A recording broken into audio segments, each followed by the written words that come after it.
Março de 64. O clima é de muita agitação no país. Duas grandes manifestações populares refletem nas ruas a polarização ideológica.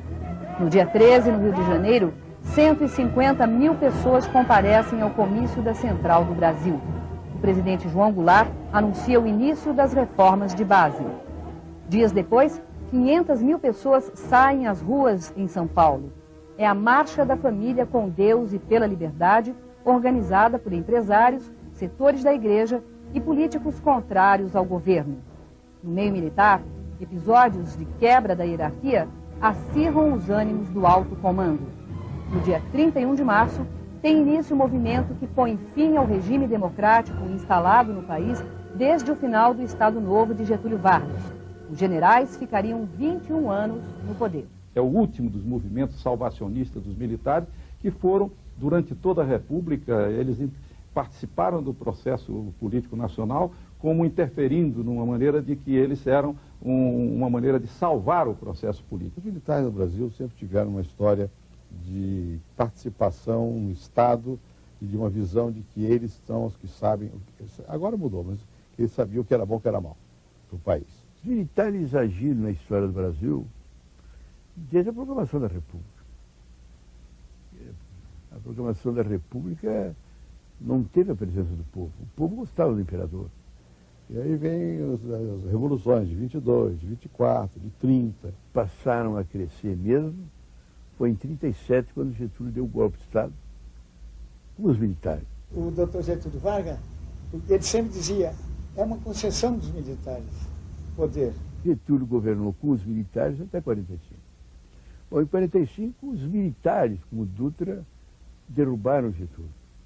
E aí elegeram até os candidatos a presidente da República, eram dois militares, o Dutra e o brigadeiro Eduardo Gomes. Quer dizer, e ganhou o militar. Aí a influência deles foram permanentes, principalmente porque o DN vivia batendo na porta dos quartéis. O país já tinha a pregação reacionária da UDN, moralista da UDN, contaminando muitas forças armadas. Esse golpe de 64, ele é a consumação de um processo golpista que vem de longe.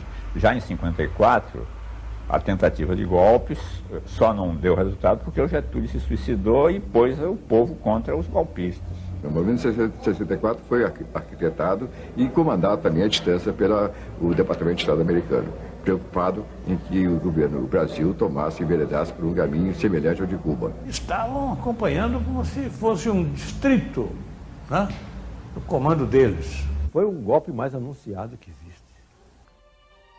O resultado do embate dessas forças são 21 anos de regime autoritário. Eu tenho a impressão que nós fizemos um grande papel. Você repara que os 5 generais nossos que foram presidentes, aponte um deles que tenha sido ladrão. Houve corrupção, principalmente na parte de obras, em seu tempo. Houve corrupção, só que, com a imprensa calada, essa corrupção ficava intramuros. Muitos deles se corromperam, se enriqueceram, se aliaram com setores corruptos da sociedade e tal, quer dizer, por aí não foi. A defesa da democracia que eles diziam que era o principal papel deles naquele golpe também não foi. Eles, na verdade, acabaram com a democracia brasileira.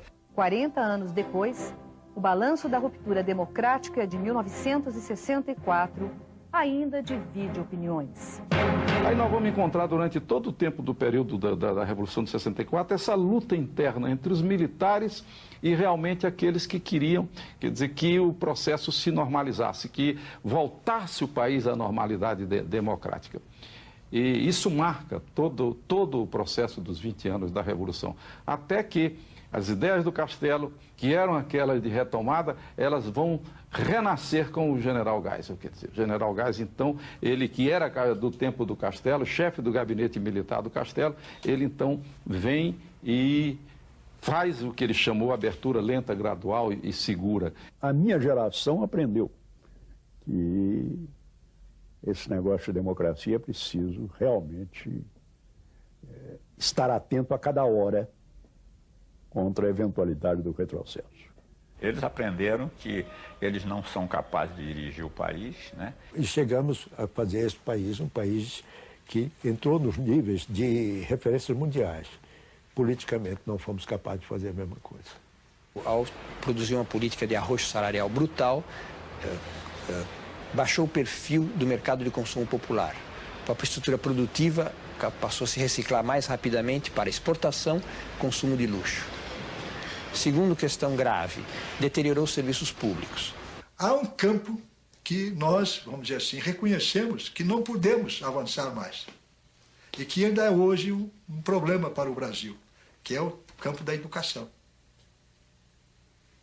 Sem esses dois pilares, a educação e a saúde, você não pode construir um país que se quer, viu, sólido e soberano. Eu acho que ela não foi prejudicial, ela salvou o país em um determinado momento. Como tudo na vida, ela não pode se perpetuar e tinha que mudar, como mudou. Era necessário, historicamente, um golpe para botar o Brasil nos eixos, para parar a inflação, para botar a economia para crescer de novo? Claro que não. Evitar a formação de uma república sindicalista foi muito importante. Baniu toda uma geração da vida brasileira. A minha geração, que é de 1964, ficou 18 anos banida da vida brasileira. Isso é uma pena muito grave, nem o nazismo teve penas iguais. Regredimos 50 anos, é isso, eu sempre calculo 50 anos, naquela madrugada fatídica do 1º de abril, o dia da mentira. Para nós, jornalistas políticos, para a democracia, para liberdades, para a imprensa talvez seja exagero, foi muito pior do que o Estado Novo. Porque o regime militar tratou sempre o Congresso, os políticos e os partidos, com o maior desprezo. A mágoa, o sentimento de vingança, ele é como um tumor. Tem que exorcizar. Tem que, se for necessário, até operar e tirar fora. Tanto que isso que me fez compreender a anistia. A anistia tira uma espécie de tumor de dentro da gente. Hoje é impossível que se possa reconstituir, não há como, porque os fatos políticos eles vivem do instante, do momento, das paixões daquele com que se processam os acontecimentos. É claro que a experiência do passado ilumina um pouco o presente agora. Não impede que você cometa erros de novo, às vezes até os mesmos.